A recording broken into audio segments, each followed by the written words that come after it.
কথা ধারাবাহিকের আজকের পর্বে আপনারা দেখতে চলেছেন যে সঞ্চিতা কান্না করতে থাকে আর বলে, আমার অগ্নি কোথায়? মা, আনন্দী কি আমাদের এত বড় কষ্টটা দিতে পারলেন? কর্তা দাদু তখন বলে, অগ্নি দাদু ভাই কোথায় গিয়েছে? হ্যাঁ, সারা রাত বাড়ি ফিরেনি, কোথায় ও? এদিকে চিত্রা মনে মনে তো খুব খুশি হচ্ছে, ভাবছে তার এতদিনের স্বপ্ন আজ সে নিজের চোখে দেখতে পাচ্ছে।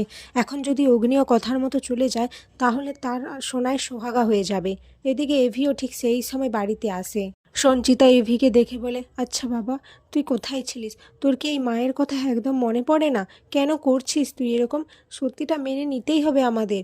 এভি তখন বলে, আমি তো মানতে চাইছি মা, কিন্তু কিন্তু আমি ওই কথাগুলো ভুলতে পারছি না, কথা আমি ভুলতে পারছি না।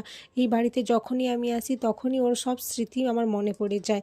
কিভাবে আমি ভুলবো, তোমরা বলতে পারো? জুনিকে দেখে অগ্নি বলে, আচ্ছা কথার কোথাও কি কিছু লেখা আছে, এমন কোনো ওষুধের নাম যেটা খেলে আমি ওকে ভুলতে পারবো? বলো না জুনি। এই বলে জুনির হাত ধরে কাঁদতে থাকে। এভির কান্না দেখে বাড়ির সবাই কান্না করতে থাকে। এদিকে কর্তা দাদু সবাইকে বলে, ওকে তোমরা কোথায় পেয়েছো? তখন বাড়ির সবাই বলে, পুলিশ আমাদেরকে বলেছে ওর গাড়ির দেখে চিনতে পেরে। কর্তা দাদু এসব দেখে ভাবছেন, না, এভিকে এভাবে অন্ধকারে তলিয়ে যেতে দেবে না সে। মা আনন্দীর আদেশ অনুসারে কথা এই বাড়িতে এসেছিল, আর তার তার আশীর্বাদেই কথা ছিল, কিন্তু এখন কথাকে কিভাবে কেড়ে নিল?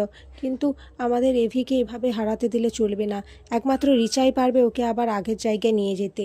এদিকে ছোটকা একজন ডাক্তারকে নিজের বন্ধুর পরিচয় দিয়ে গুহবাড়িতে নিয়ে আসে, যাতে অগ্নিকে সুস্থ করে তুলতে পারে, আবার আগের জীবনে ফিরিয়ে আনতে পারে।